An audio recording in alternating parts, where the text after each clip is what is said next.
Personal finance practice problem using Excel. Option to receive money today versus a series of payments in the future. Prepare to get financially fit by practicing personal finance. Here we are in our Excel worksheet. If you have access to the Excel worksheet, would like to follow along, note that we're down here in the practice tab as opposed to the example tab. The example tab in essence being an answer key. We have the information on the left-hand side. Going to populate that into the blue area on the right-hand side. We have our general type of scenario. The general circumstance being that we have a lump sum that we can either receive now or receive some series of payments in the future. This type of problem often represents something like a lottery type of situation. So if we won the lottery, you get the question as to whether you want to get the money up front now or if you want to get them in a series of payments in the future. This could also apply to other scenarios such as like winning, if you have a lawsuit settlement or something like that, or an insurance settlement, you could possibly have a similar option of either receiving an upfront sum or a series of payments. So for example, here's our situation. We have the option to receive $45,000 today for whatever reason that might be. Might be some type of settlement, might be the lottery, we won some prize or something like that. Or we can get $7,000 payments for 9 years. So which would be better, 7,000 payments for 9 years or the $45,000 today? Well, the answer will depend on our discount rate that we will be using. So for example, if I just look at the dollar amount, of course, comparing the two, the 7,000 here, I'm just going to equals the 7,000 times 9 would mean that over 9 years, we would get 63,000, which would of course indicate that this one would be better because we're going to get more money than the 45,000. But of course, we're going to get that over 9 years. And the other option means that if I had the money today, then I might be able to do something with it today. And the common response oftentimes is, well, maybe I don't need the 45,000 right now. So I'm okay with getting it 7,000 a year or something like that. But still, even if you got the money today and you didn't need it, you could put the money to work and have it earning and a return on it.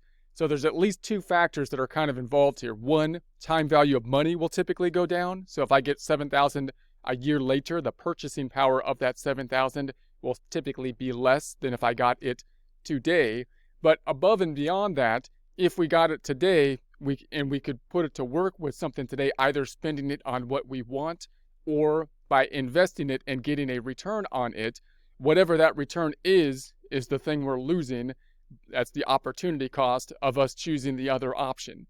So that'll be more than generally inflation if we think we can get a return higher than inflation. In other words, if I thought I can get that 45,000 today, invest it in some way or use it in some way where I'm getting a benefit that I believe is worth, a 7% return on it, then that's the return we'll have to take into consideration. So the biggest problem with these types of calculations is, where do you get that 7% return?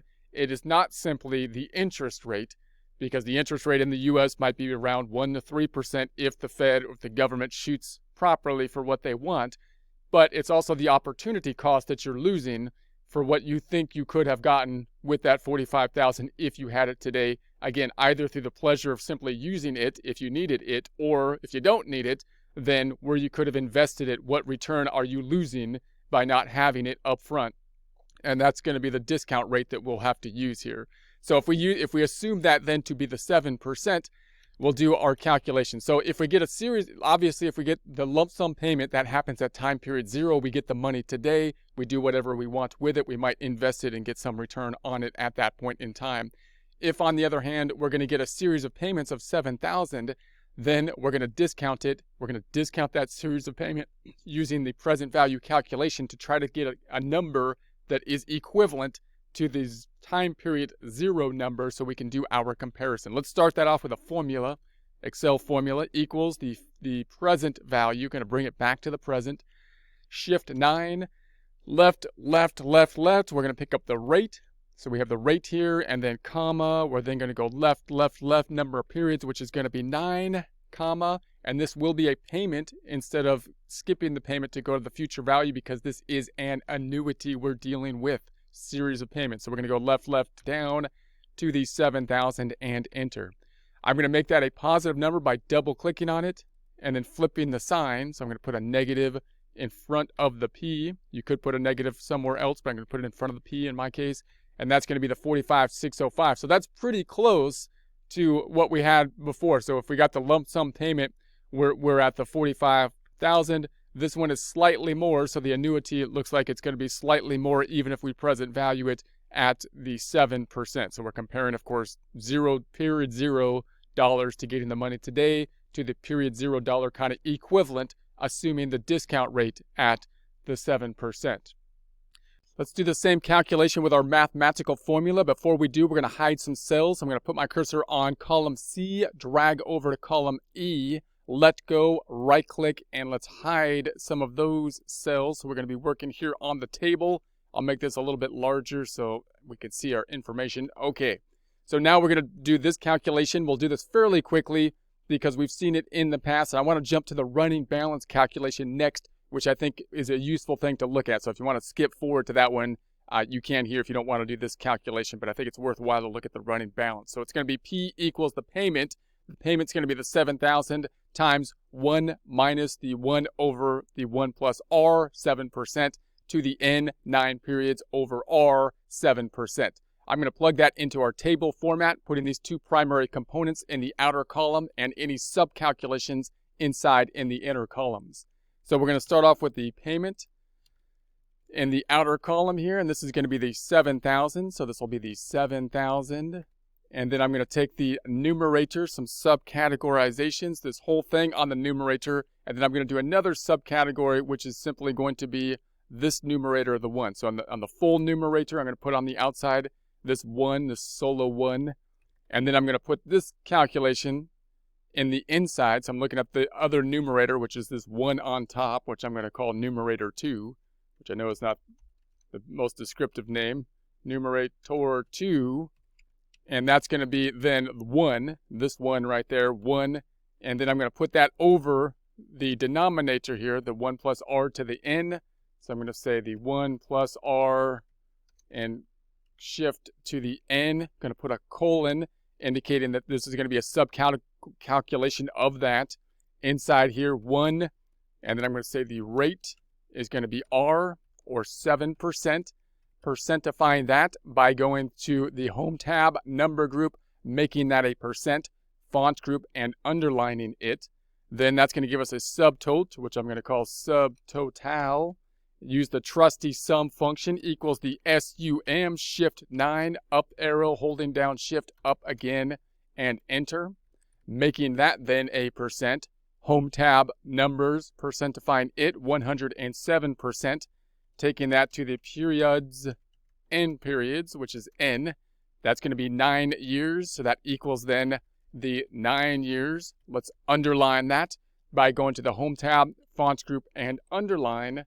And then that's going to give us our whole thing, which is a 1 plus the R to the N. And let's get rid of the colon, though. Removing the colon. Putting this into the outer column, because we had the colon indicating a subcategory. Now going to the outer column. This equals left, up, up, shift 6, caret, left, up to the power of 9, enter. We're going to add some decimals to give us a bit more detail there by going to the Home tab, number group, decimalized it, decimalized. Okay, and then that's not a real word, but remember, but it's fun to say. So there we have it. So now we've got this whole thing, bottom part. Now we can divide these two out. I'm going to call that then a subtotal. Put that then in the outer column. This is going to be, I'm only working one column at a time, so now I've got this 1 right there divided by this decimalized number. Adding some decimals there, Home tab, number group, decimalized. And then go to the font group and underline. And then we can say now we're in this outer thing, so now we're going to do this be the whole numerator now. So let's put this in as the numerator. And I'm going to keep this in the same column, even though let's keep it in the same column. This is going to be equal to 1, this 1 way up top, minus this decimalized number, which also needs to be decimalized. Home tab number, decimalize. And then we're going to take that divided by the denominator. So we'll say denominator, which is the rate and that's going to be equal to the 7%, 7%, making that a percent by going to the Home tab, Numbers group, percentifying it, Fonts group, and underlining it. And then that's going to give us a subtotal again, subtotal in the outer column, which is going to then be, that's going to be equal to the numerator divided by the denominator. Adding some decimals there, Home tab, Number group, decimalize. And that'll get us finally to the present value calculation down below, present value, which is going to be these two components multiplied together, the thing way up top, which was the 7,000 times this 6.51 and so on. Let's add just a couple pennies. Home tab, Number group, couple pennies. Do some formatting. Let's underline this one. Home tab, font, underline. Let's add some indentations to this whole thing right here. Indentations to this whole thing. I'm going to say Home tab, alignment, indent. And then let's indent this thing again. Let's do another indentation here. Home tab, alignment, indent that again. And let's indent this one more time. Uno vez más, por favor. That was my attempt at Spanish. Sorry about that. In any case, here we have it. So now we're going to then, let's hide some columns, and let's do this again with the running balance. So I'm going to put my cursor on column F, left click and drag over to K, let go, right click the selected area and hide those columns. Note I've made an adjustment here from the table to another kind of concept that might make this a little bit more clear of a decision. Note when we have a decision between these two items, something like this, what we will typically do is bring things back to the present value them so we can compare them both in present value terms. It might make sense to or help to solidify this by thinking about them in future value terms as well. In other words, if I had this $45,000 up front, the assumption of this discount rate is that I can get value of that $45,000 at a 7% return. So I could think about, okay, well, where would I be in 9 years if I got a value, some kind of return of a 7% on that, and compare that then to the future value of the annuity payments, assuming I can get a 7% return as we basically get the money for 9 years in an annuity. So let's do that, and I'll just do this one with basically the Excel functions here. So I'm going to say this is going to be the future value of a lump sum. So I'm going to say this equals the future value, shift 9. I'm looking at the rate, which is going to be that 7%, comma. The number of periods is going to be 9.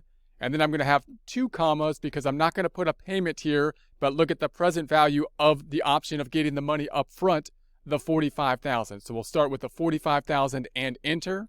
And that'll give us the 82,731 about. Now let's think about the future value if I was to get $7,000 for 9 years and be able to invest that $7,000 when I get them each time period at the 7%. Where would we be in terms of future dollars? We would be at the negative future value, shift 9, rate will be 7%, comma, number of periods I'm going to say is 9. And then comma, now we will use the payment because this is an annuity calculation. Let's take the 7,000 and enter. So there we have it. So you can see we're at a difference between the two. Let's see what that difference is as far as future dollars. This would be equal to the 82,731 minus the 83,846. That's a difference of 1,115 in terms of future value dollars. So we've brought these both out 9 years into the future, and we have a difference in future value dollars of the 1,115. Let's now think about bringing that future value amount, that future value difference, back to the present by basically discounting it back to present value of 1 calculation, which would be negative present value, shift 9. The rate would be the 7%, comma, number of periods would be 9. And then comma, comma, because it's not a payment, we're gonna present value this future value amount back to the current point, and that would give us the 607. Now note, if we unhide some cells here, I'm gonna unhide from B to M, putting my cursor on B, selecting over to M, let go, right click and unhide. I think I did the wrong thing, I hid. I'm gonna go from A to N, right click and unhide. I don't wanna hide it, I wanna unhide it. So notice when we did the present value here, we had a difference. Let's put a difference column here. And I know this is jumping around, but I felt that this might be more beneficial. So we got the 45,607 minus the 45. There's our 607, right? So when we present valued it, we had a difference between the two options of $607. They're pretty close. When we future value it and think about it in future value terms, you have a difference of 1,115 in future value dollars way out into the future. And then we can present value that. And again, you get down to the 607. So you can kind of think about it both ways. The traditional way to look at it, of course, is to try to take whatever's in the future, bring it back to time period 0. But notice the point is, of course, that you're trying to measure things as of apples to apples, as they say, or the same thing to the same thing. So if you put both things out in the future, you can do that too. But again, if you want to see it in terms of current dollars, you would then have to discount it back to the present. Okay, let's do the same thing with the tables here. Doing the tables, we'll pick up the table, and that's going to be equal to the 7,000. I'll just pick it up right here, pick up the amount from the table, which is making sure that we have the proper table, which is going to be the present value of an annuity. We're back to the present value thing. Present value of an annuity table, we're looking 7%, 9 years, 7 and 9, 7 and 9, which is going to be the 6.5152, 6.5152, 6.5152. Adding decimals by going to the Home tab, Number Group, few decimals there. And then that's going to be our present value of an annuity equal to the 7,000 times the 6.5152 gives us about the 45,606. So let's just recap what we've done here. The two decisions going all the way back to the left. We can either get the 45,000 up front or the 7,000 over a series of 9 payments. If we got the 7,000 over a series of 9 payments, it looks better at first glance, of course, because that would be $63,000 versus $45,000, but it's over 9 years. And if we were to discount that series of payments, we're at the 45,607. It's still better, but only slightly than the 45,000 by the 607 difference. We then present valued using the formula to get that 45,607 about again. We then compared it and said, well, what if we future valued the two options? And we found that we got the difference between the two options in future value terms 9 years from now, 1,115. And if we present value that, we get that 607 difference again. And then we did it with the tables, and we got this 45,606 again. Let's go ahead and put an underline under that one.